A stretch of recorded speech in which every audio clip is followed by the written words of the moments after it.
ሰላም ሰላም፣ እንዴት ናችሁ? እንግዲህ ዛሬ በጎልድ ዴይሊ ሪካፓችን ነው የምናወራው። ዛሬም እንግዲህ እንደተለመደው ጸዴ የሆነ ትሬድ አግኝተናል። ጸዴ የሆነ ሪዋርድ ሬሾ ነበረን እና በጣም አስገራሚ ቀን ነው ያሳለፉት። በተለይ በጎልድ ላይ ሲሆን ደግሞ ከሌላ ከረንሲዎች አንጻር ጸዴ የሆነ ቀን ነው የምናሳልፈው እና ለዚህ ለትሬድ ሪካፕ ቻናላችን አዲስ ከሆናችሁ ሰብስክራይብ በማድረግ የደወል ምልክቱን እየተጫናችሁ ቤተሰብ መሆን ትችላላችሁ። ሌትስ ጎ ፋሚሊ። እንግዲህ ቀጥታ ወደ ብሬክ ዳውናችን እንግባ። ኦኬ ዛሬ ጎልድን የባይ ኦፖርቹኒቲ ነበረ ስፈልግ የዋልኩት እና መጀመሪያ ላይ ሳደርግ የነበረው ምንድነው እዚህ ጋር ካያችኋት ፕሪቪየስ ዴይ ለዚህ ጋር ፌር ቫልዩ ጋፕ ነበረች እና ይሄንን ቀድሞ አርብ ላይ አውጥቶልን ነበር። ይሄንን አርብ አውጥቶልን ስለነበረ አሁን ላይ ደግሞ ጎልድ ካለው ነባራዊ ሁኔታ አንፃር ስናየው ጎልድን የምንጠብቀው ኦል ታይም ሃይ ነው። እናም እንደምታዩት በጣም ቆንጆ የሆነ ሙቭ እያደረገን የመጣው ብዙ ፌር ቫልዩ ጋፖች እየተከበሩ ነው እየመጡ ያሉት እና ለዛም ነበር እቺ ፌር ቫልዩ ጋፕ አርብ ዕለት አክብሮልን ነበር። ለዛ ዛሬ ስጠብቅ ነው የዋልኩት ማለት ነው። የባይ ኦፖርቹኒቲ ነበረ ቀድሜ ስጠብቅ የነበረው እናም እሱም አላሳፈረኝም። ይሄ እንግዲህ ከታች ያሰመርኩላችሁ የዴይሊ ፌር ቫልዩ ካፕ ነው። እሱን ነክቶታል። ኦኬ እስቲ እነዚህ እናጥፋቸው እና ይሄኛው መስመሩ እንደምታዩት የፎር ሃወር ሎ ነው። የፎር ሃወር ሎ ነው ፕላስ ደግሞ እዚህ ጋር ፌር ቫልዩ ጋፕ አለ። እሱን ስዊፕ አድርጎልናል። ከጎልድ ደግሞ የሚጠበቅ ሞመንተም ነው። እናም ይሄ እንደዚህ ነበረ። ከዛ በኋላ ቀጥታ ወዴት ነው የሄድኩት መሰላችሁ? ወደ 3 ሚኒት ነው የሄድኩት።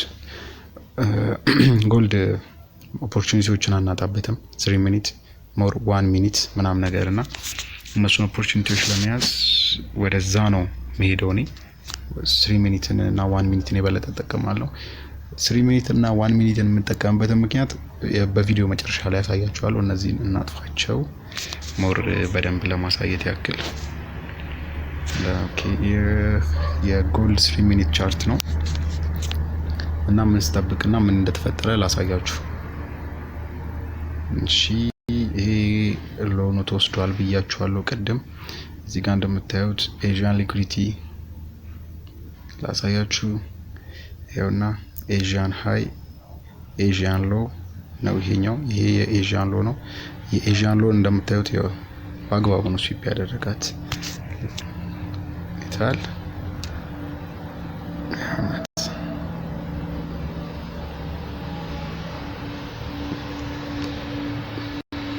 ቢዩቲፉል ቆንጆ የሆነች ኤዥያን ሎ ተወሰደችልን።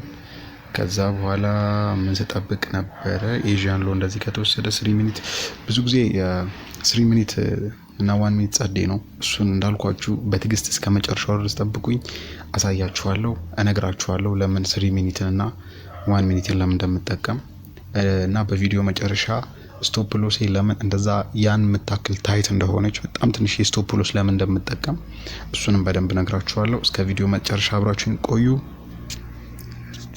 እና ይሄውና 3 ሚኒት ላይ ነን ያለ ነው። አሁን 3 ሚኒት ቻርት ላይ ነን። ይኸውት እንግዲህ እዚህ ጋር እንደምታዩት ስዊፕ ያደረገልን በምንፈልገው መንገድ ነው ስዊፕ ያደረገልን። ይሄውና እዚህ ጋር ማርኬት ስትራክቸራችን እዚህ ጋር ናት። የ3 ሚኒት ማርኬት ስትራክቸር እዚህ ጋር ነው ያለችው። እሷ ማርኬት ስትራክቸር በቦዲ ነው ክሎዝ ያደረገው። በቦዲ ክሎዝ ያደርገውና እንደዚህ አይነት ፌር ቫልዩ ጋፕ ሲሰጠን አሪፍ ሞመንተም ነው፣ ለኢንትሪም አመቺ ነው። ያው ሎሶች ያጋጥማሉ። በተለይ እንደኔ አይነት በጣም ጠባብ የሆነ ስቶፕ ሎስ ሞዴል ለሚጠቀም ሰው ያጋጥማል አንዳንዴ። እዚህ ጋር እንደምታዩት ይኸውና ፌር ቫልዩ ጋፕ አለን። እዚህ ጋር ብሬከር ብሎካችን እቹትናት ቺ ላስት ቡሊሽ ካንድል እሷን ነው የምንጠቀመው። ይኸው አታስቸግሪኛለሽ እና እንደዚህ እናደርጋለን። ይሄ ነው የኛ ብሬከራችን። እሷን መጥቶ ሪቴስት እስኪያደርጋት እንጠብቃለን። ያው እንደምታዩት ሄደች። እዚህ ጋር መጣ። እዚህ ጋር ፌር ቫልዩ ጋፕ አለን አልኳችሁ። እኔ ጎልድም ስለሆነ ፌር ቫልዩ ጋፕ ይከበራል ብዬ ነው ማስበው። ስላችሁ ጎልድ ነው በቃ በደንብ ነው የሚያከብረው ነገሮች ምናምን ነገር ነው። በተለይ እየወጣ ያለው ከሪትሬስመንት ነው። ሪትሬስመንቱን ጨርሷል። የዴሊ ፌር ቫልዩ ጋፕን ሪትሬስመንት ጨርሶ ነው የዘጋውና ለዛም ነው እንደዚህ ያደረግን። ከዛ በኋላ ስቶፕ ሎሳችንን እዚች ቦዲዋ ድረስ ነው የምናደርገው። አይ ፕሪፈር ይሄኛው ስዊንግ ድረስ ግን ጎልድ ነው በጣም ብዙ የሆነ ገንዘብ ነው ስቶፕ ሎሳችንን ስናስቀምጥ የሚጠይቀንና ኢቭን እስከዚህ ድረስ እንደዚህ ነው ያደረኩትኝ የነበረው። ያው ትንሽ እውነቱ ለማውራት ጎልድ ነው ብዙ ነው። አሁን ለምሳሌ ከረንሲ ፔሮች ላይ ከምናስቀምጠው የስቶፕ ሎስ አንፃር ጎልድ ላይ የምናስቀምጠው ኢቭን ከረንሲ ላይ ወደ 3 ምናምን ትሬድ የምንገባበትን ጎልድ ላይ በአንድ ትሬድ ስቶፕ ሎስ ልናደርገው እንችላለን፣ ሪስክ ልናደርገው እንችላለን። እና ለዛ ነው እንደዛ የማደርገው ብዙ ጊዜ ታይት የማደርገው። ይሄን እንደዚህ ከማድረግ በፊት ምን ላሳያችሁ መሰላችሁ? ታርጌት ያደረኩት ምን እንደሆነ ላሳያችሁ። ይሄንን ኢንትሪውን አሳይቻችኋለሁ። ኢንትሪው እንዴት የገባውበት ምክንያት ይህ ነበረ። ያው ከነ ኢንትሪው ነው ቆንጆ አድርጌ ያሳየኋችሁ ብዬ አስባለሁ። እናም ታርጌታችን ያደረኩት እስከ 30 ሚኒት ሃይ ድረስ ነበረ። እሱ ሞር አሪፍ ነው ብዬ ነው ያሰብኩት። እውነቱ ለማውራት ጎልድ የበለጠ ሃይ መስራት ይችላል፣ ግን አልፈለኩም ጎልድ መጠበቅ ስላችሁ በደንብ እንደሚሄድ አውቀዋለሁ። ያው ኢቭን ገና ወደ ላይ ብዙ ይቀረዋል። ቺናት በቃ ቺኛውን ሃይ ነበር የተጠቀምኩት እና እንደምታዩት ነው እቺኛውን የ30 ሚኒት ሃይ ወይ ደግሞ ፕሪቪየስ ዴይ 30 ሚኒት ላይ የነበረች ሃይ ናት። እሷን የተጠቀምኩት አይ ቲንክ በእርግጠኛነት እስከዚህኛው ሃይ ድረስ ይመጣል። ኦል ታይም ሃይ ድረስ ታርጌት ማድረግ እንችላለን፣ ግን እንደ ሰኞ ነው። ሰኞ አብዛኞቹ ከረንሲ ፔሮች ዛሬ ላይ በተለይ ደግሞ ዛሬ ላይ አብዛኞቹ ከረንሲ ፔሮች ምንም አይነት ሲታፕ አልሰጡንም።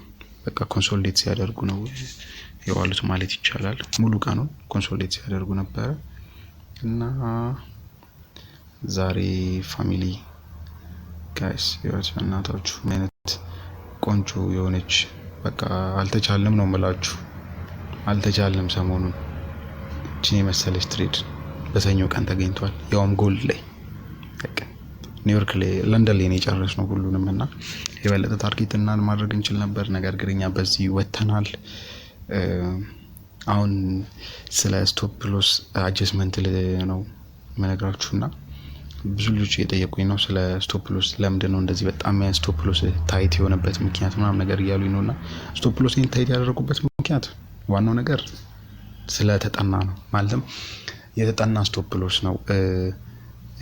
አይሲቲ ትሬደር ስትሆኑ ስቶፕ ሎሳችሁን እንዴት ነው እያንዳንዷን ነገር በተጠና መንገድ ነው የምታደርጉት። ያ ማለት ታርጌታችሁ ምኑ ጋር ማስቀመጥ እንዳለባችሁ፣ የትኛው ሃይ የትኛው ስዊንጎች ላይ አንዳንዴ ኢቭን ሃዮቹ ላይ ሳይደርሱ ስላችሁ ለምሳሌ ይሄኛው 30 ሚኒት ሃይ ነበር አይደለ? እዚህ አካባቢ የምንወጣበትም አጋጣሚ ይኖራል እንደ ቀኑ ሙቭመንት እና እንደ ቀኑ እንቅስቃሴ ማለት ነው። ምክንያቱም ያ በጣም ኮንሶሊዴሽን የበዛበት ቀን ምናምን ነገር ከሆነ እዛ ጋር ልወጣ እችላለሁ። ግን አሪፍ ቮላታይል የሆነ ቀን ምናምን ሲሆን ጸድ የሆነ ሙቭ ካደረገ ኢቭን ወደ ፓርሻል አድርገውና ያንን ቦታ ቴክ ፕሮፊቴን ላረዝመው እችላለሁ፣ ወይም ደግሞ ከፓርሻል በኋላ አውቶማቲክ የሆነ ቴክ ፕሮፊት ልጠቀም እችላለሁ። እና ዛሬ ቀን እንግዲህ እንደዚህ አይነት ቆንጆ ትሬድ አሳልፈናል። በተለይ ደግሞ ጎልድ ነው ታውቁታላችሁ፣ ጎልድ ምን አይነት ጸድ የሆነ ትሬድ እንደሚሰጠን እና ሰኞ ነው ሌላ ከረንሲ ፔሮች ላይ የትኛውም ከረንሲ ላይ ዛሬ ትሬድ አልገባንም። አብዛኞቹ ትሬድ አልሰጡንም። ምንም አይነት ኪ ሌቭልም አልነበራቸውም ምናምን ነገርና አይመቹም ነበረ ዛሬ። በአጠቃላይ እንግዲህ የነገ ሰው ይበለን ጋይስ። እና ለዚህ ዩቲዩብ ቻናል አዲስ ከሆናችሁ ሰብስክራይብ በማድረግ የደወል ምልክቱን የተጫናችሁ ቤተሰብ መሆን ትችላላችሁ። እንደዚህ እያለን እንግዲህ የኔን ጆርኒዎች አብሬያችሁ አጋራችኋለሁ። ፕሮፊቴን ብቻ አይደለም ሎሶቼን፣ ኢሞሽኖቼን እያንዳንዷን ነገር አብረን እናሳልፋለን። ፋሚሊ እንግዲህ ይሄንን የመሰለ ዛሬ ቀን ጸድ የሆነ ፕሮፊት ይዘን መጥተናል እና አብራችሁን ቆዩ ጋይስ። ላይክ ማድረግ እንዳይረሳ። ሀሳብ አስተያየታችሁን ኮሜንት ላይ ያስቀምጡልን። ለእያንዳንዳችሁ ምን መልስላችሁ ይሆናል። ብቻ ይህ ቢስተካከል ይህ ቢጨመር ብላችሁ የምታስቡትን ነገር ኮሜንት ላይ ያሳውቁን። ወዳችኋለሁ።